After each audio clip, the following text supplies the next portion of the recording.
कल हमने कुछ टाइप अप्रोच पढ़ी थी पर्सनैलिटी में। हिपोक्रेट्स की पढ़ी थी उसके अंदर, देन क्रेशमर्स, शेल्डन, कार्ल यूंग की पढ़ी थी एंड फ्राइडमैन एंड रोजनमैन की पढ़ी थी। ओके। इसके बाद इन थ्योरीज के बाद हमने ट्रेट अप्रोच पढ़ी थी। ट्रेट अप्रोच में हमने अल्पो ट्रेट थ्योरी एंड कैटेल की ट्रेट थ्योरीज पढ़ी थी। ओके। देन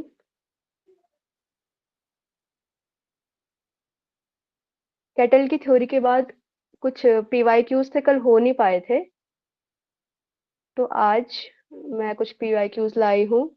देखो ये पहला क्वेश्चन देखो, जो मैच द कॉलम वाला है, इसका आंसर बताइए।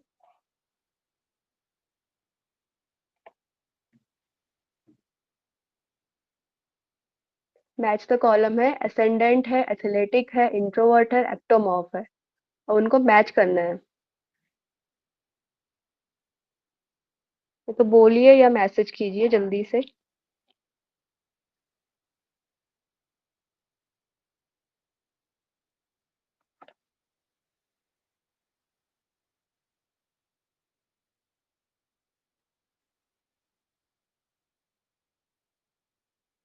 किसी को कुछ नहीं पता? फोर।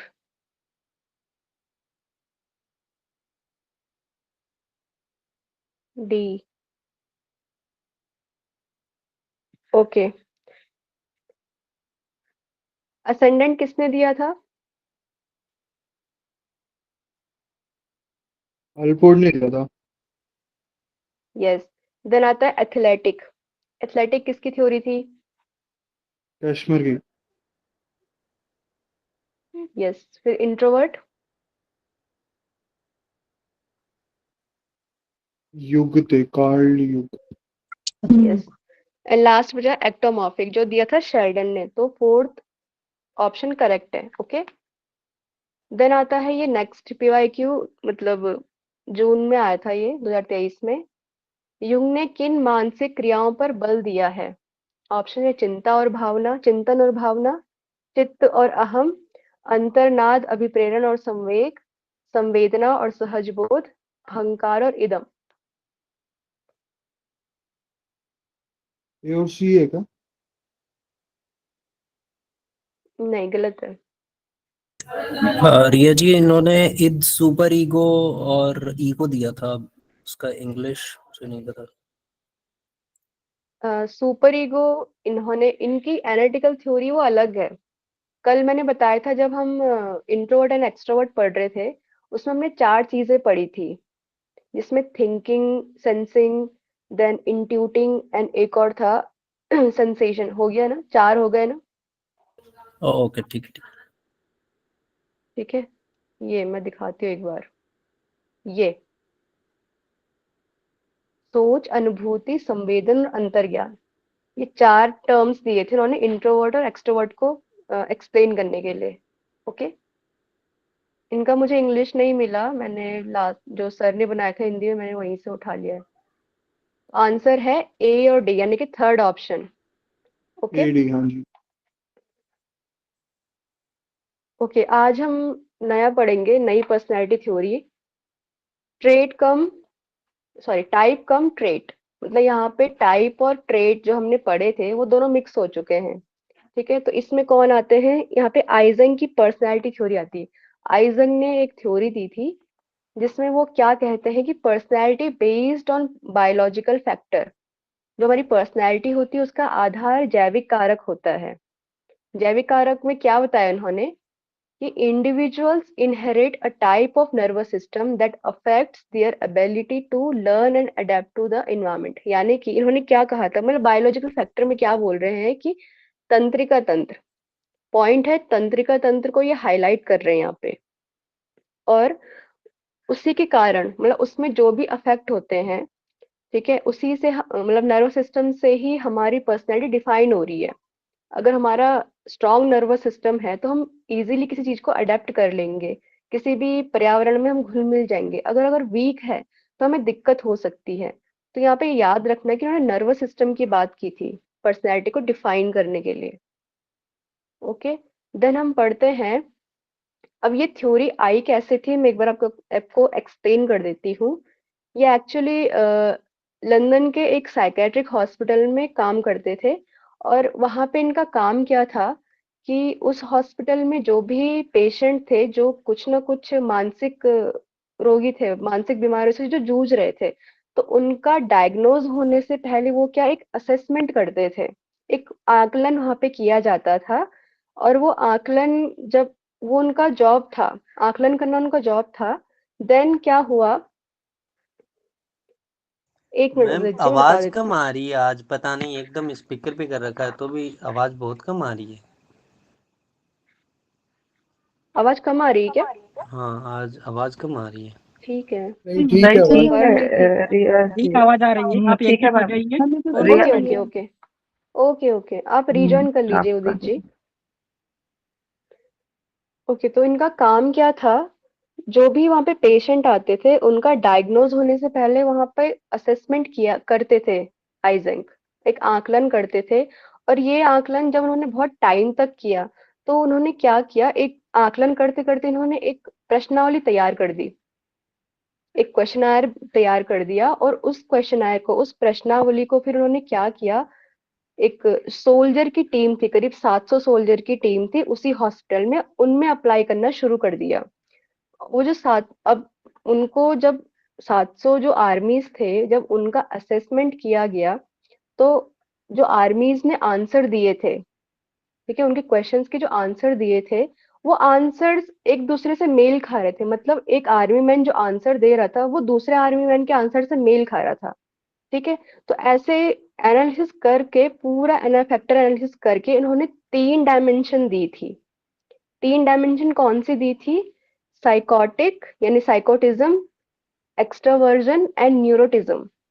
ठीक है, इसको PEN मॉडल भी कहते हैं। पी मीन साइकोटिज्म, देन एक्सट्रावर्जन और न्यूरोटिज्म। ठीक है, ये 3 है, आप इन 3 को याद रखना।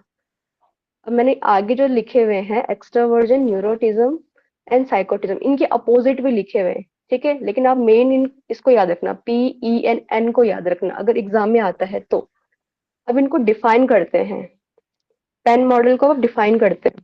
ठीक है, यहाँ पे लिखा हुआ है, personality is dependent on the balance between the excitation and inhibition process of the ANS। ANS हमने पढ़ा है क्या? ऑटोनॉमिक नर्वस सिस्टम क्या होता है?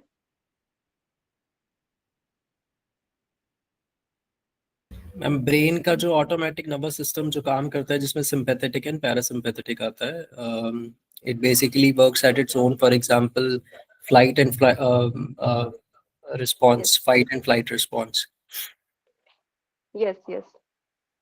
तो क्या हुआ, अब मैंने जैसे स्टार्टिंग में कहा था कि पर्सनैलिटी क्या है, completely based on nervous system. ठीक है, और नर्वस सिस्टम का भी कौन सा पार्ट है? ऑटोनॉमिक नर्वस सिस्टम, जिसको हिंदी में स्वायत्त तंत्रिका तंत्र कहते हैं। इसके अंदर 2 चीजें आती है, एक सिंपैथेटिक नर्वस सिस्टम होता है एंड एक पैरासिम्पैथेटिक नर्वस सिस्टम होता है। सिंपैथेटिक मतलब क्या, जब हम एक्टिव मोड में रहते हैं, जब हम स्ट्रेस मोड में रहते हैं ना, हम अलर्ट हैं, अब अभी मेरी बातों को सुन रहे हो, आप अलर्ट हो, अब ये आपका कौन सा नर्वस सिस्टम एक्टिव है? सिंपैथेटिक है। ठीक है, और इसी के अपोजिट होता है पैरासिम्पैथेटिक नर्वस सिस्टम। जब आप रिलैक्स होते हो, उस टाइम पे जो एक्टिव होता है वो पैरासिम्पैथेटिक होता है। तो इन दो नर्वस सिस्टम के बीच में जो बैलेंस है, उस बैलेंस को शो करने के ही उस बैलेंस को शो करने के लिए ही ये 3 चीजें आई थी। ठीक है, पेन मॉडल इसीलिए आया था। ओके, अब हम इन 3 चीजों को समझते हैं। सबसे पहले हम एक्सट्रोवर्जन समझते हैं, उसके अपोजिट मैंने इंट्रोवर्जन भी लिखा हुआ है, तो आप कंफ्यूज मत होना। टोटल 3 डायमेंशन थी। ओके, अब हम एक्सट्रोवर्जन को समझते हैं, जिसको बहिर्मुखता कहते हैं। इनका क्या, they have strong nervous system, इनका नर्वस सिस्टम बहुत स्ट्रांग होता है। कैसे? क्योंकि ये बहुत एक्टिव है। एक्टिव होने का मतलब क्या होता है, अगर ये किसी भी चीज में इंफॉर्मेशन को ले रहे हैं, ग्रैस्प कर रहे हैं, इसका मतलब क्या है कि ये जो उनके माइंड में जो न्यूरॉन्स की प्रोसेस है, मैसेज मतलब क्विकली पास हो रहे हैं, एक दूसरे से दूसरी जगह पे पास हो रहे हैं, क्विकली पास हो रहे हैं, तो मतलब एक्टिव है ये बहुत ज्यादा, इसलिए नर्वस सिस्टम स्ट्रांग है इनका। ठीक है, they have a higher sensory threshold, मतलब ये मैक्सिमम इंफॉर्मेशन को ग्रैस्प कर सकते हैं थ्रू दियर सेंसरी ऑर्गन्स। ठीक है, अपनी 5 इंद्रियों का ये यूज करते हैं और वहां से वो मैक्सिमम नॉलेज गेन कर सकते हैं। ठीक है, they need and actively seek excitement and stimulation। ठीक है, क्योंकि स्ट्रॉन्ग नर्वस सिस्टम में बहुत एक्टिव है तो हमेशा एक्साइटेड ही रहेंगे। उनमें स्टिमुलेशन 24 आवर्स मतलब मैक्सिमम वो रहता है, एक्टिव रहता है। ठीक है, इसके अपोजिट इंट्रोवर्जन है। ठीक है, they have week nervous system, क्योंकि इतना काम नहीं करते, इतना मतलब कहीं इन्वॉल्व नहीं हो रहे, तो वीक नर्वस सिस्टम है। ठीक है, they have low sensory threshold, यानी कि वो ज्यादा सूचनाओं को ग्रैस्प नहीं कर सकते, या फिर अगर वो किसी मतलब लोगों के सामने अगर वो बातें मतलब बैठे हुए उनकी बातें सुन रहे हैं, वो नहीं सुन सकते हैं, क्योंकि वो मिलनसार नहीं हो रहे हैं, तो वो लोगों से भी नहीं मिलेंगे, इसलिए उनका सेंसरी थ्रेशोल्ड कम होगा। They are shy and away from excitement and stimulation. ठीक है, जब वो रिलैक्स्ड है, सुस्त है, तो उनके अंदर उत्तेजनाएं कम रहती है। देन हम समझते हैं न्यूरोटिज्म को, एंड उसके अपोजिट लिखा है स्टेबिलिटी। न्यूरोटिज्म क्या है? मनोविक्षुब्धता, greater activity shown in limbic। what is limbic? Limbic system पढ़ा है क्या हमने? नर्वस सिस्टम में ही आता है।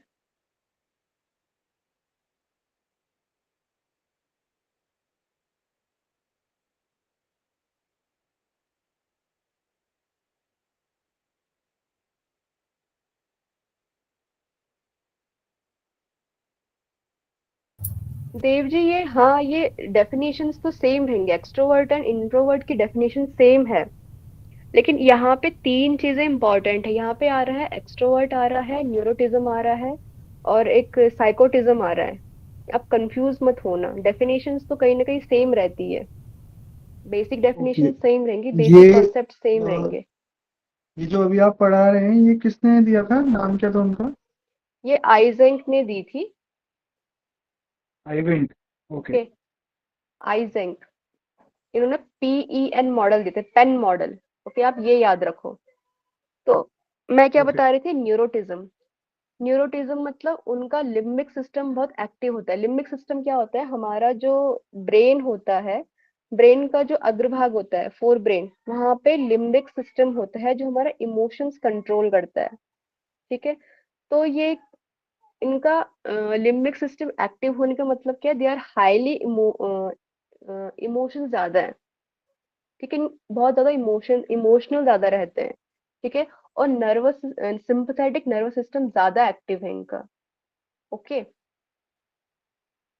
They react emotionally two things other consider insignificant, यानी कि जो चीजें लोगों को ज्यादा इतनी मैटर नहीं करते, इतना महत्व ज्यादा नहीं देते हो, उन पे ज्यादा वो इमोशनली रिएक्ट करते हैं।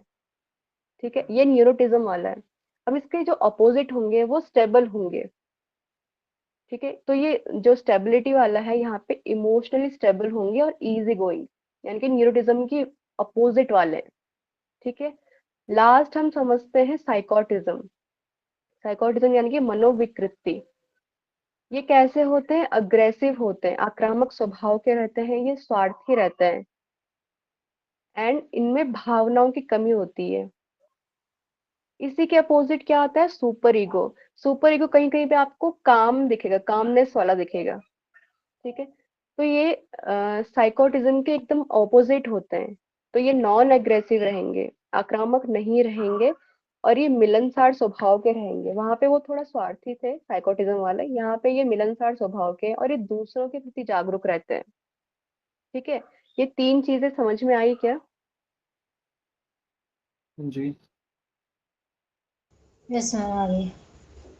ओके, वैसे ये एग्जाम में अभी तक आया नहीं है, लेकिन बता नहीं सकते, कहीं से कुछ भी आता है अब तो साइकोलॉजी में।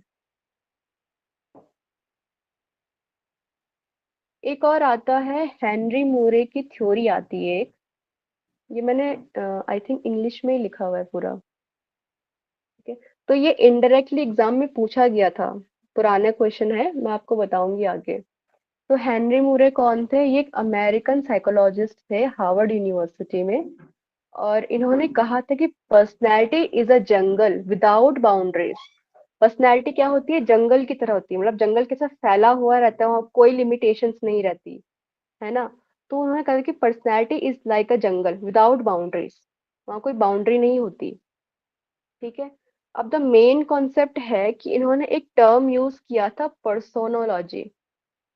ठीक है। जहाँ पे जैसे हमने अभी तक जो थ्योरीज पढ़ी थी, अभी पर्सनैलिटी टर्म आ रहा था, इन्होंने एक नया टर्म दिया था, पर्सोनोलॉजी। ठीक है। पर्सोनोलॉजी क्या डिस्क्राइब करता है? Study of human and individual differences in personality. यानी कि जो भी व्यक्ति, और व्यक्ति का मतलब जो भी स्वभाव है, और मतलब आप लगा लो ह्यूमन में जो भी पर्सनैलिटी है उसको डिफाइन करने के लिए एक पर्सोनोलॉजी टर्म दे दिया गया है। अब मैं सिंपली आपको अगर बताऊं, ठीक है। अब ये जो थ्योरी थी इनकी, ये डेवलप हुई थी 1938 में। ठीक है। ये बहुत वास्ट टॉपिक है खुद में, मैंने तब भी 5 प्रिंसिपल्स मैंने ढूंढ के निकाले हैं। तो 5 प्रिंसिपल्स में हम पहला प्रिंसिपल पढ़ेंगे, personality is located in the brain. No brain means no personality.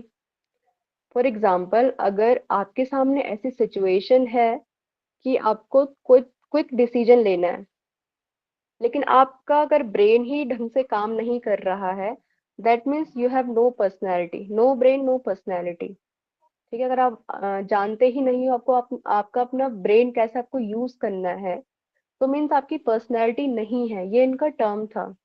तो क्या पर्सनैलिटी क्या एक located in the brain, brain में होती है हमारी पर्सनैलिटी। सेकंड है, पर्सनैलिटी इज द ऑर्गेनाइज्ड और governing agent of the individual.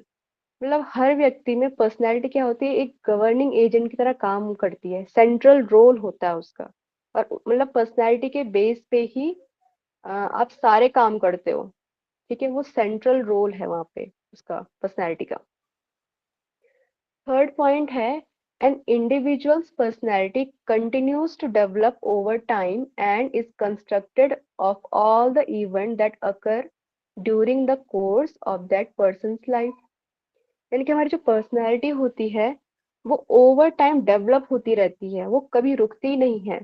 बचपन से लेके आज तक हमारी पर्सनैलिटी डेवलप हो ही रही है, और बदलाव उसमें आ ही रहे हैं। ठीक है। साथ में क्या कहा था कि जो भी हमारे पास्ट एक्सपीरियंसेस थे, जो भी अच्छा या बुरा जो भी हमारे साथ हुआ है, उसी से ही हमारी पर्सनैलिटी कंस्ट्रक्ट हो रही है, उसी से हमारी पर्सनैलिटी का निर्माण हो रहा है, जो भी हमारे पास्ट एक्सपीरियंसेस है। ठीक है। ये इनका कहने का मतलब था। फोर्थ पर्सनैलिटी है, फोर्थ प्रिंसिपल है, personality changes and progresses, it is not fixed and static. जैसे मैंने थर्ड प्रिंसिपल में ही मैंने कहा था कि पर्सनैलिटी कंटिन्यू डेवलप होती रहती है, बदलती रहती है। ठीक है। उसमें बदलाव आ रहे हैं, वो प्रोग्रेस हो रही है, तो पर्सनैलिटी फिक्स नहीं होती। ठीक है। यानी कि स्थिरता उसमें नहीं आती है, वो कंटिन्यू डेवलप होती रहती है। ओके। लास्ट प्रिंसिपल है, it is emphasized the uniqueness of each person while recognizing similarities among all people। यानी कि जितने भी व्यक्ति है, हर व्यक्ति में मतलब बहुत से ऐसे गुण होते हैं जो बाकी लोगों से भी मेल खाते हैं, है ना। लेकिन हर किसी का अपना एक यूनिक प्रॉपर्टी भी होती है जो बाकी लोगों में नहीं होती। तो इनका कहने का मतलब यही होता है कि ये यूनिकनेस पे बल देते थे, यूनिकनेस पे ये जोर देते थे। ठीक है। ये इनका कहने का मतलब है। तो ये 5 प्रिंसिपल इन्होंने दिए थे। अगर क्वेश्चन आता है पर्सोनोलॉजी टर्म किसने दिया, तो आप लगा सकते हो कि हेनरी मूरे का टर्म है। ओके। अब ये एक personality according to Bhagavad Gita, ये अभी तक क्वेश्चन ऐसा आया नहीं है, लेकिन आपको पता होना चाहिए कि इंडियन साइकोलॉजी में ये क्या क्या चीजें हैं। ठीक है। तो यहाँ पे चैप्टर 14 जो गुणत्रय विभाग योग है, वहाँ पे कंप्लीटली सत्व रज एंड तमस गुण की बात कर रखी है, और उसी के बेसिस में पर्सनैलिटी में चेंजेस आते हैं। ओके। तो आप 1 मिनट उदित जी। तो आप जो सत्व गुण है। जो आप श्लोक अगर नंबर 6 देखते हैं तो सत्व गुण का जो प्रॉपर्टी बता रखा है वो क्या होता है। जब किसी का सत्व गुण बढ़ा हुआ रहता है तो वो Prakash Prakash in the sense कि वो ज्ञान की ओर ज्यादा जाता है, सुख उसके अंदर यानी हैप्पी वो रहेगा, और वो नॉलेज को ज्यादा ढूंढता है, मतलब उसको ज्ञान चाहिए। ओके। देन आता है रजस गुण, श्लोक नंबर 7। जब उनका रजस गुण बढ़ा हुआ रहता है, रजोगुण बढ़ा हुआ रहता है, तो उनके अंदर जुनून ज्यादा रहता है कि उनको कुछ ना कुछ जो उनकी डिजायर होंगे उसको वो कंप्लीट करने की, उसको पूरा करने के लिए वो भागेंगे कि हमें हमारी डिजायर है, हमें ये कंप्लीट करनी है। ठीक है, क्योंकि रजोगुण एक्शन के लिए ही जाना जाता है।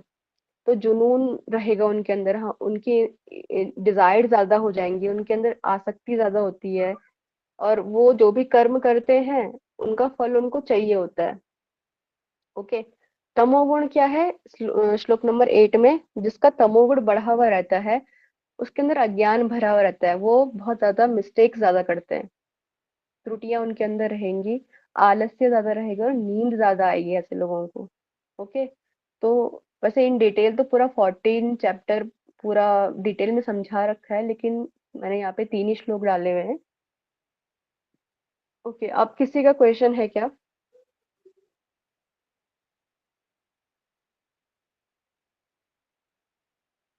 क्लियर वो है ना अभी फिफ्थ तक? प्रिंसिपल बता दीजिए दोबारा, मैं लीव हो गया था अचानक से, पता नहीं कैसे। हैप्पीनेस वो पूरे 5 यूनिकनेस पूरे वाला 5 प्रिंसिपल बताने हैं? नहीं नहीं, लास्ट वाला केवल फिफ्थ। ओके। जो हेनरी मूरे का जो 5th प्रिंसिपल था, मैंने कहा था कि जितने भी लोग हैं ना, हम लोगों में ऐसी बहुत सी क्वालिटीज रहेंगी, ऐसी बहुत सी प्रॉपर्टीज रहती हैं जो दूसरों से मेल खाती है। मेरी जो विशेषताएं होंगी वो मे भी आपसे भी बहुत मेल खाए, है ना? लेकिन ये किस चीज पे जोड़ देते थे? यूनिकनेस पे, मतलब एक विशिष्ट गुण जरूर किसी ना किसी पे होता है जो बाकी लोगों में नहीं होगा। तो इनके कहने का मतलब यही था, ये यूनिकनेस पे ज्यादा जोर देते थे बजाय सिमिलैरिटीज पे। ठीक है, ये समझिए। जी जी, फिर ये शतरंजतम कहाँ से ले आए आप? ये भगवत गीता का रेफरेंस लिखा है ना। तो यहाँ क्यों है, मतलब इन्होंने हेनरी ने दिया है या आपने ही किया है, या समझाने के लिए? ये नया टॉपिक है, भगवत गीता अलग से टर्म है, ये इन्होंने नहीं दिया है, मैंने लिखा है personality according to Bhagavad Gita, ये नया नया टॉपिक है ये। अच्छा, ये मैं लीव ये हो गया था क्वेश्चन, अचानक से, तब पूछ रहा हूँ। ओके, ये क्वेश्चन में आया नहीं है अभी तक ऐसा, लेकिन पता होना चाहिए। ओके, तो एक मिनट, एक क्वेश्चन था 2017 में आया था, नवंबर 2017 में, ये दिख नहीं रहा होगा, एक मिनट।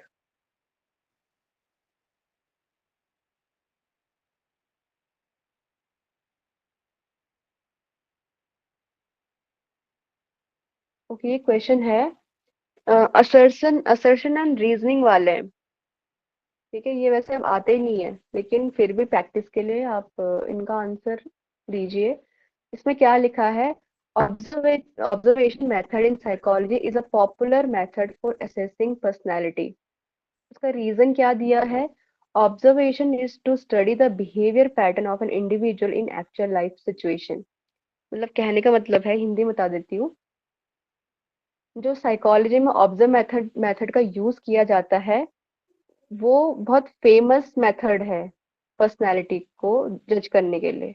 ठीक है, और रीजन क्या दे रहे हैं? क्योंकि ऑब्जर्वेशन मेथड से हम किसी व्यक्ति का एक्चुअल लाइफ में बिहेवियर पैटर्न को हम आंक सकते हैं। ठीक है, हम उसका आकलन कर सकते हैं ऑब्जर्वेशन मेथड से। तो ये मैंने हिंदी में बता दिया है, अब आप बताइए कि कौन सा ऑप्शन करेक्ट है।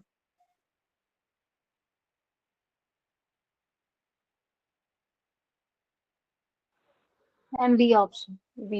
B. Okay. Okay. Okay, correct, B correct है। मैंने जानबूझ के ये ऑप्शन सेकंड में डाला था क्योंकि मैक्सिमम लोगों का रहता है कि मैक्सिमम लोग क्या एक ऑप्शन टिक मारते हैं, वो ये नॉट नहीं देखते, तो मैंने जानबूझ के बी में डाला था। ठीक है, करेक्ट है ये आंसर। ओके, दिसंबर में आया था 2019 में। Antecedent of a personality is a personality in itself. व्यक्तित्व का इतिहास ही स्वयं व्यक्तित्व होता है। ये स्टेटमेंट किसने दिया था? हेनरी ने।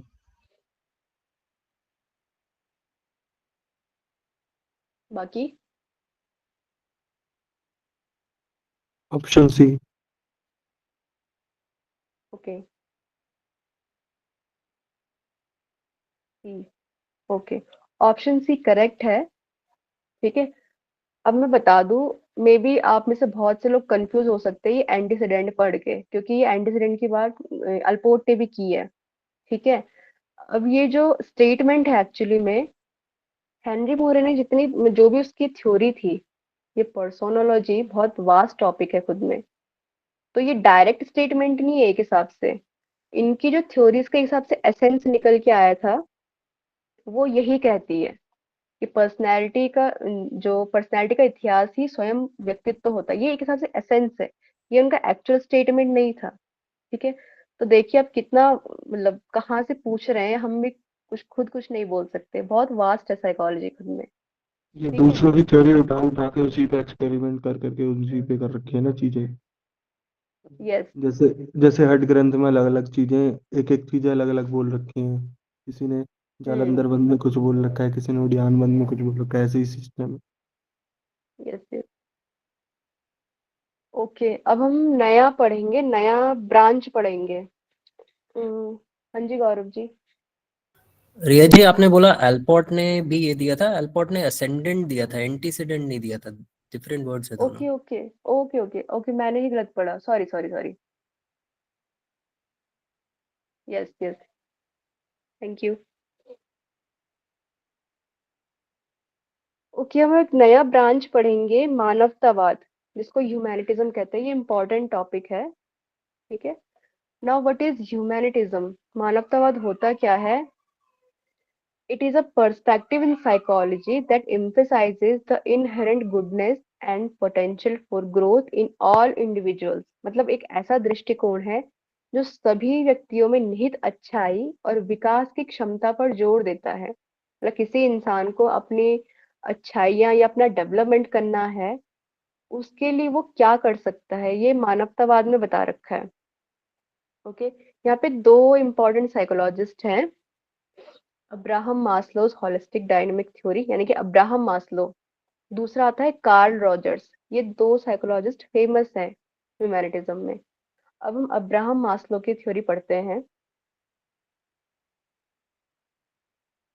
तो अब्राहम मास्लो ने क्या दिया था? होलिस्टिक डायनेमिक थ्योरी, यानी कि समग्र गतिशील सिद्धांत। ओके, तो इन्होंने एक हायरार्की दी थी, हायरार्की ऑफ नीड्स थ्योरी, यानी कि मैस्लो का आवश्यकता पदानुक्रम। ये इनकी थ्योरी में ऐड ये इन्होंने थ्योरी दी थी। ये क्या कहते हैं? Humans are highly motivated in order to fulfil their needs which is based on hierarchical order. Okay, यानी कि मनुष्य जो अपनी आवश्यकताओं को पूरा करते हैं वो हमेशा मोटिवेटेड है, हमेशा प्रेरित है अपनी आवश्यकताओं को पूरा करने के लिए, और इन आवश्यकताओं को एक स्टेप बाय स्टेप करते हैं, यानी कि पदानुक्रमिक क्रम में कंप्लीट करते हैं अपने डिजायर्स को, फुलफिल नीड्स को, सॉरी। अब ये जो थ्योरी थी, इनकी बुक का नाम था a theory of human motivation. इस बुक में ये थ्योरी मेंशन है। ठीक है, ये बुक कब पब्लिश हुई थी? 1954 में। ओके, अब हम पढ़ते हैं पदानुक्रम। एक मिनट,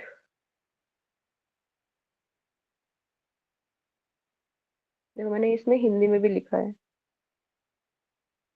तो हम इस थ्योरी को नीचे से पढ़ेंगे। हाँ, फिजियोलॉजिकल नीड्स, नीचे से पढ़ते हैं, नीचे से ऊपर की ओर जा रहा है। ओके, तो सबसे पहले इंसान की क्या आवश्यकता रहती है? फिजियोलॉजिकल नीड्स रहती है, यानी कि शारीरिक या जैविक आवश्यकता। मतलब उसको जीने के लिए क्या चाहिए? सबसे बेसिक नीड, एयर, उसको हवा चाहिए सांस लेने के लिए, पानी चाहिए, उसको खाना चाहिए, और उसको घर चाहिए, नींद चाहिए, कपड़े चाहिए, है ना? और जो भी रिप्रोडक्शन है, ये सब चाहिए उसको। ये उसकी बेसिक नीड है सबसे नीचे स्तर पर। जब ये फुलफिल हो जाएगी, जब ये मतलब उसकी आवश्यकता कंप्लीट हो जाएगी, देन वो नेक्स्ट स्टेप पे जाएगा, सेफ्टी नीड्स। अब उसको जरूरत है सिक्योरिटी की। तो सिक्योरिटी के लिए वो क्या करेगा? पर्सनल सिक्योरिटी कुछ भी हो सकती है, उसको एम्प्लॉयमेंट यानी उसको कोई रोजगार चाहिए, उसको कुछ ऐसे रिसोर्सेस चाहिए जिससे वो अपनी सुरक्षा को बरकरार रख सकता है, और सुरक्षा को कंप्लीट कर सकता है मतलब। देन हेल्थ, हेल्थ कैसे उसकी सही रहेगी? तो मे भी हो सकता है वो इंश्योरेंस करवाए सेफ्टी पर्पज से। प्रॉपर्टी उसको चाहिए ताकि एन वक्त में प्रॉपर्टी उसके काम आ सके। जब ये फुलफिल हो जाएगी, तब आएगा नेक्स्ट स्टेप, जो है लव एंड बिलोंगिंग्स, मतलब सदस्यता, संबंधता या स्नेह पाने की इच्छा। अब यहाँ पे आती है, जब लव एंड बिलोंगिंग्स में यहाँ पे क्या, फैमिली आएगी। उसका परिवार उसको चाहिए, उसको फ्रेंडशिप मतलब उसको फ्रेंड्स चाहिए जिनके साथ वो बात कर सके। देन उसको पार्टनर चाहिए, ठीक है, और कनेक्शन बनाने के लिए वो कनेक्शन ढूंढेगा उस टाइम पे। अब ये जब ये नीड कंप्लीट हो जाएगी, देन नेक्स्ट स्टेप आएगा स्टीम, यानी कि अब उसको सम्मान चाहिए। मतलब उसको वो थोड़ा फेम चाहिए, है ना, रिस्पेक्ट चाहिए, और उसका स्टेटस होना चाहिए सोसाइटी में, हर कोई उसको जाने पहचाने, है ना। उसको फ्रीडम चाहिए, है, और उसके बाद फ्रीडम चाहिए। उसके बाद नेक्स्ट है, जब ये कंप्लीट हो जाएगा, रहता है सेल्फ एक्चुअलाइजेशन, यानी कि आत्म सिद्धि की आवश्यकता। Desire to become the most that one can be, मतलब वो क्या कर सकता है। वो जैसे एक होती है ना, स्टीम के बाद एक और नीड होती है कि मैं और क्या कर सकता हूँ। तो वो सबसे लास्ट में आएगा, जहाँ पे वो अपनी सारी आवश्यकता को पूरी कर सकता है। And the most, he can complete the most desire. एक जो उसका लास्ट में बचेगा कि एक और बची हुई है, और ये कोई नहीं कर सकता, सबसे टॉप पे वो रहेगा। ठीक है, जैसे मान लीजिए कि इंडिया के जो प्राइम मिनिस्टर सबसे टॉप पोजीशन में, ओके, तो इसको ऐसे समझ सकते हैं। तो ये नीचे से ऊपर की ओर जाती है। ठीक है, अब जब भी आपको क्वेश्चन आता है कि असेंडिंग ऑर्डर में लगाना, तो ना नीचे से ऊपर की ओर। ओके, ये समझ गया। Yes, ma'am.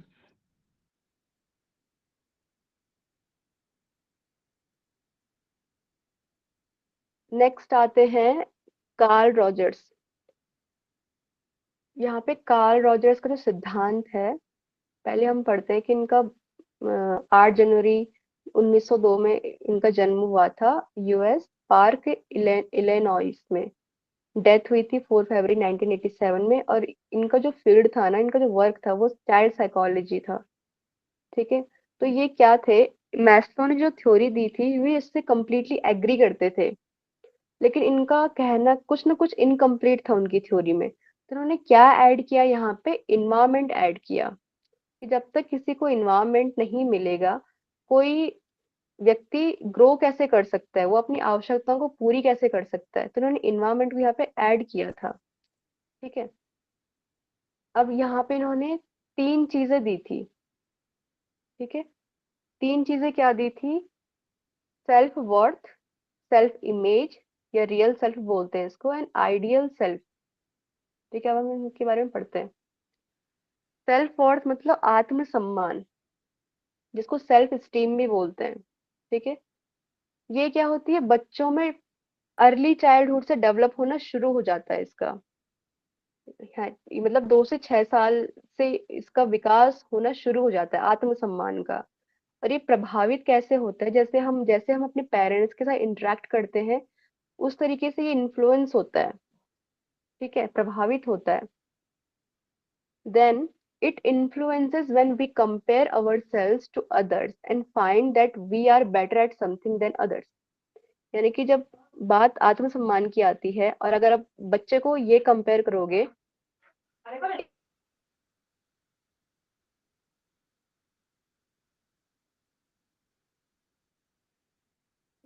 सॉरी, मैं क्या कह रही थी, यस, अगर आप बच्चे को, जैसे एक छोटा बच्चा भी है, आजकल के बच्चे तो और खतरनाक हो चुके हैं, अगर आप छोटे बच्चों को भी बोलेंगे कि इसका फलाने का लड़का आपसे पढ़ने में बेहतर है, आप क्यों नहीं हो पढ़ने में बेहतर, तो वो क्या बोल, अरे मम्मी वो तो चीटिंग करके पास होता है ना, क्योंकि अभी बात आत्मसम्मान की आती है, उनका आत्मसम्मान गिरना नहीं चाहिए, तो वो ऐसे जवाब देते हैं। तो बचपन से ही डेवलप होना शुरू हो जाता है।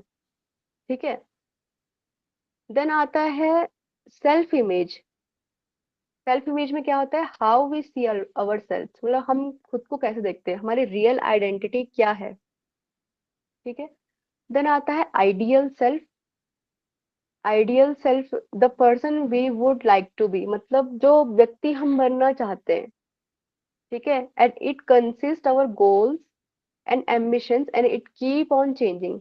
इसमें क्या क्या आते हैं, हमारे लक्ष्य आते हैं, हमारी महत्वाकांक्षाएं आती है, और ये जो आइडियल सेल्फ है ये बदलता रहता है। ठीक है। बचपन से मतलब हमारे कुछ ना कुछ आइडियल्स होते हैं। बचपन से ना हमारे अलग अलग आइडियल्स होते हैं। देखिए जैसे बचपन में अगर हमें कोई एक्टर पसंद होगा, उस टाइम पे हम सोचते हैं कि हमें इस एक्टर की तरह बनना है। ठीक है। और उसके बाद जब हम धीरे धीरे बड़े होते हैं तो हो सकता है हमें वो एक्टर एक टाइम के बाद ना पसंद आए। अब हम बोलते हैं कि हमें क्रिकेट पसंद है, हमें ये क्रिकेट पसंद है, हम इसकी तरह बनना चाहेंगे। ठीक है। तो ये बदल रहा है, और उसी के बेस पे हमारे गोल्स ही बदल रहे हैं। ठीक है। ये 3 चीजें इन्होंने दी थी। अब इसको एक फिगर से समझते हैं। ये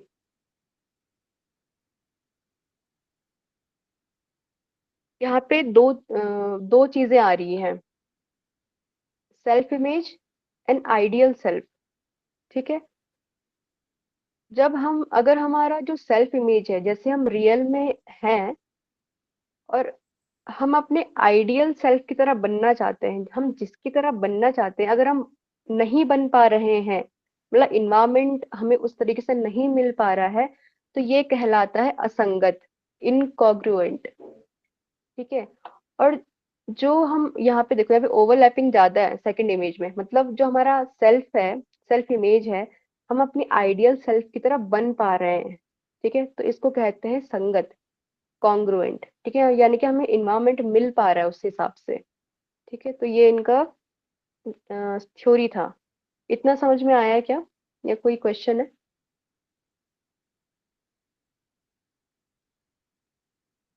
ठीक है। हाँ, आ जाओ। अब देखिए क्वेश्चन आया है, फरवरी 2023 में आया था। अब इसको, ये मास्लो की थ्योरी है, इसको ऑर्डर में अरेंज करना है। असेंडिंग ऑर्डर लिखा हुआ है, ध्यान से देखना। फर्स्ट ऑप्शन है need of affiliation and affection, संबंधता एवं स्नेह की आवश्यकता। The need for safety, need for self attainment and ma'am need two four option, esteem. Ma'am two option. Okay, तो एक से ही बन रहा है। ठीक है। Second option is correct.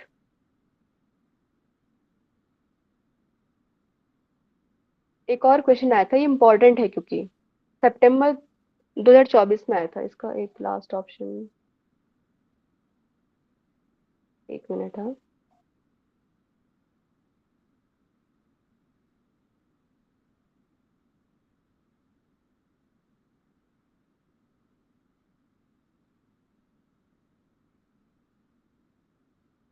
नहीं दिख रहे ना ऑप्शंस पूरे। No ma'am. इसमें 3 नंबर होगा आप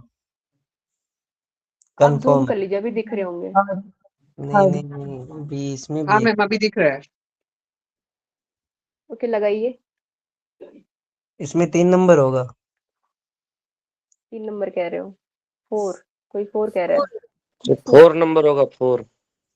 इसमें भी बी है क्या, ओके, 4 में भी? 4 है। हम्म, 4 होगा। देखो मैंने बताया था, एक बार दोबारा बता देती हूँ।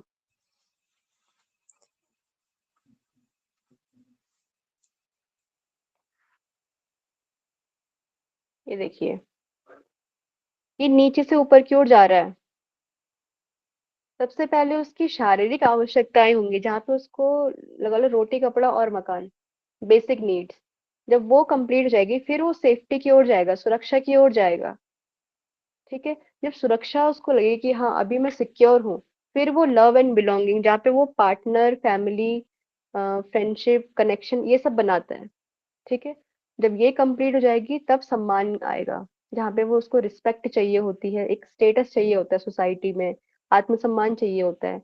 जब ये कंप्लीट हो जाएगा तब आएगा सेल्फ एक्चुअलाइजेशन, जहाँ पे वो डिजायर पूरी करता है जो बाकी नहीं कर पाते, मतलब वो टॉप लेवल तक अपनी जो टॉप लेवल की डिजायर है उसको कंप्लीट करता है, सेल्फ एक्चुअलाइजेशन।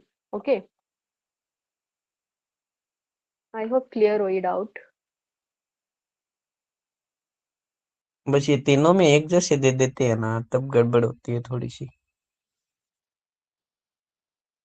ऑप्शंस ध्यान में पढ़ने चाहिए तभी होगा।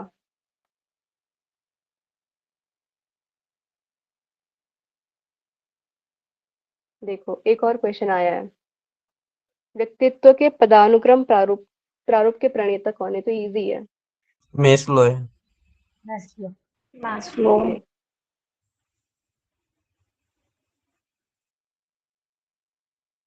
2018 में आता है, किसने व्यक्तित्व के मानवीय दृष्टिकोण को विकसित किया? Abraham Maslow. ऑप्शन और से देखिए। Carl Rogers. Roger COD Carl होगा जूंग। इसमें 3 नंबर। Yes, COD.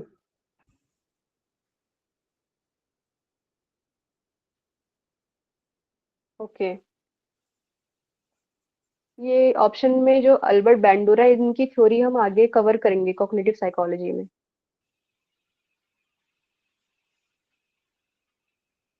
ओके, हम एक गेस्टाल्टवाद पढ़ लेते हैं, तब एंड करेंगे इस क्लास को।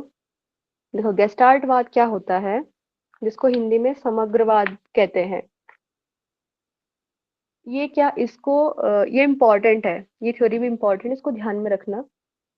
इसे ये कोहलर ने दी थी। ठीक है, कोहलर्स इनसाइट लर्निंग थ्योरी। ठीक है, कोहलर का अंतर्दृष्टि सूझ सिद्धांत। ठीक है, इसको थ्योरी ऑफ परसेप्शन भी कहते हैं। ठीक है, अनुभव का सिद्धांत। ओके, अब ये जो कोहलर्स इनसाइट लर्निंग थ्योरी है, स्क्रीन दिख रही है क्या? बार दिख बार रही डाउन है। हो जाती है स्क्रीन, अभी नहीं दिख रही। मुझे दिख तो रही है। दिख रही है। दिख रही है। दिख रही है, पता नहीं, मेरे भी नेटवर्क बहुत ज्यादा जा रहा आ रहा जा अभी रहा आ दिख रही रहा हो, है। दिख रहा होगा। दिख रही है, दिख रही है। ओके, अभी कोहलर्स इनसाइट लर्निंग थ्योरी, ये अंतर्दृष्टि को, ये मतलब होता क्या है, हम इसको पहले समझेंगे। देखो अंतर्दृष्टि मतलब क्या होता है, a sudden intuitive understanding of a problem और situation, often leading to a solution.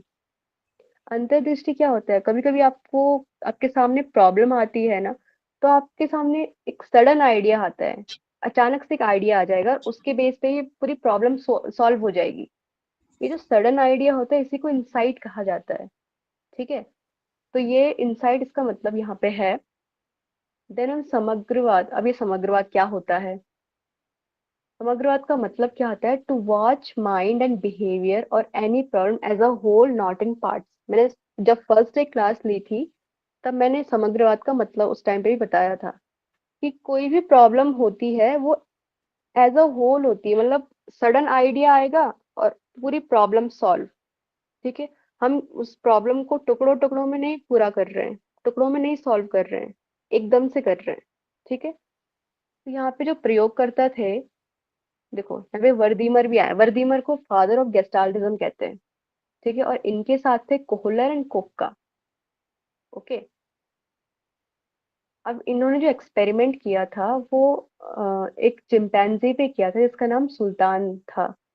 ठीक है, और उसमें जो एक्सपेरिमेंट टूल्स जो यूज किए थे, वहां पे एक स्टिक और बॉक्स का यूज किया था वहां पे। ठीक है, एक छड़ी और बॉक्स का यूज किया था, ये हाईलाइट इसलिए क्योंकि क्वेश्चन में पेपर में आता है। अब ये पिक्चर को देखो, ये देखो, ये दो अलग अलग एक्सपेरिमेंट है। हाँ? आप दो मंकी मत समझना इनको, ये दो अलग अलग एक्सपेरिमेंट है। पहला एक्सपेरिमेंट क्या कहता है, एक जो चिंपैंजी था ना, एक भूखा चिंपैंजी था, उसको एक आप लगा, उसको एक ना कमरे में बंद कर दिया। ठीक है, और उस कमरे के छत पे एक केले का गुच्छा टांग दिया और उसके सामने कुछ बॉक्सेस थे, वो रख लिए थे। अब वो जो मंकी है उसको खान भूख लगी है तो उसको खाना चाहिए, केले चाहिए उसको, अब वो कैसे लेगा? तो उसके माइंड में एक सडन सा आइडिया आएगा, एक सडन आइडिया आएगा कि मैं इस बॉक्स का यूज कर सकता हूँ इन केलों को निकालने के लिए। तो वो पहला बॉक्स यूज करेगा, नहीं पहुंच पा रहा, दूसरा भी करेगा और उसको केले मिल जाएंगे। तो जो सडन आइडिया आया है इस पे, ये इंसाइट कहलाता है और इसी से उसकी प्रॉब्लम सॉल्व हुई है। ओके। देन एक और एक्सपेरिमेंट हुआ था जहाँ पे अगेन एक उसी चिंपैंजी को एक कमरे में बंद कर लिया था और एक बीच में ना एक जाली जैसा लगा दिया था। ठीक है। जाली के बाहर में अगेन ये केले का गुच्छा टांग दिया था। ठीक है। और उस जाली के बाहर ना एक छड़ी रख दी थी। तो वो जो चिंपैंजी था उसके दिमाग में फिर से एक सडन एक अचानक आइडिया आया कि मैं इस छड़ी को यूज कर सकता हूँ केले निकालने के लिए। तो वो क्या करेगा, वो छड़ी को निकाला और उसने केले उससे केले निकाल दिए।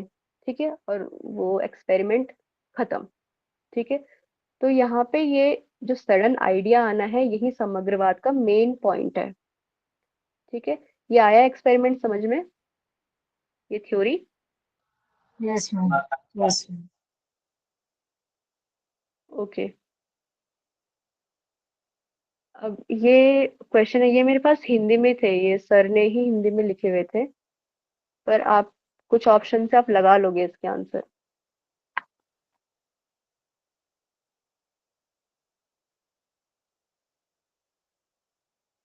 देखो थॉर्नडाइक ने क्या दिया था, बताइए।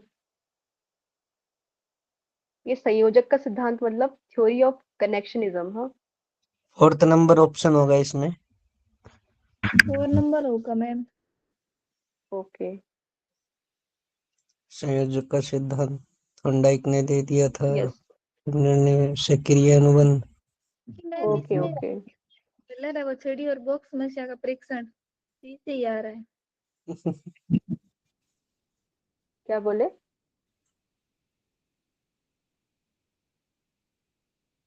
सी से ही आ रहा है मैम, सी का सेकंड। ओके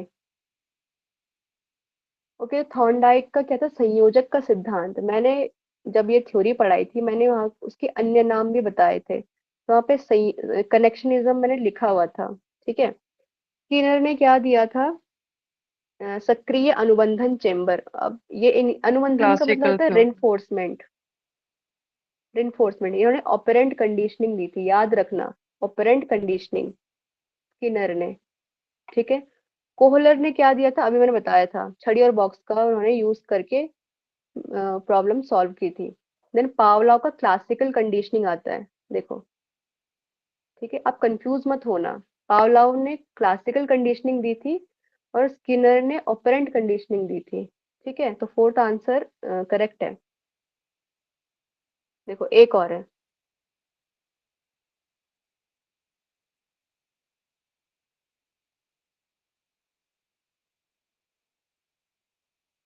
बताइए इसका आंसर।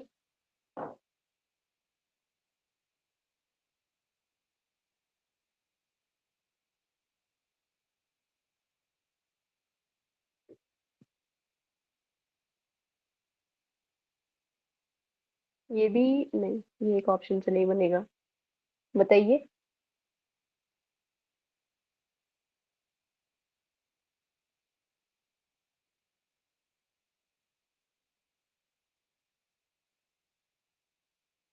मैसेज स्टक हो गया कि मेरा, मुझे मैसेज शो नहीं हो रहे। मैम किसी का आ ही नहीं रहा है।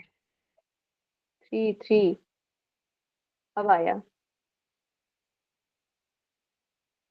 थर्ड ऑप्शन ही होगा मैम। ओके ठीक है। देखो ट्रायल एंड एरर जो लर्निंग थी वो थॉर्नडाइक ने दी थी। ठीक है। जहाँ पे उन्होंने बिल्ली को बंद कर दिया था और वो मिस्टेक्स कर रही थी, अलग अलग कोशिश कर रही थी और अलग अलग वो मिस्टेक्स कर रही थी, और लास्ट में उसको समझ में आता है कि वो दरवाजा कैसे ओपन होगा जिससे उसको खाना मिल सके। ठीक है। देन लर्निंग बाय कंडीशनिंग ये पावलाव ने दी थी। ठीक है। तो बी का फर्स्ट, ए का 4 एंड बी का फर्स्ट। जहाँ पे उन्होंने डॉग पे मैम ये एक्सपेरिमेंट किया डॉग, था। हाँ डॉग वाला हाँ एक्सपेरिमेंट। यस, डॉग वाला experiment. Then learning by insight, ये तो मैंने अभी बताया, ये कोहलर ने दी थी। कॉलर। और ऑपरेंट कंडीशनिंग दी थी स्किनर ने, कि जहाँ पे चूहे के साथ एक्सपेरिमेंट हुआ था। तो थर्ड ऑप्शन करेक्ट है। देखो एक लास्ट क्वेश्चन है, फिर हम क्लोज करते हैं।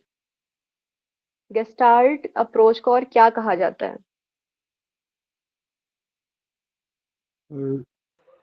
First, perception, theory of perception. Yes, theory of perception. ठीक है, अभी बताया था मैंने, तो ये करेक्ट है। बाकी हम कल पढ़ेंगे साइको एनालिसिस, वो भी बहुत इंपॉर्टेंट है।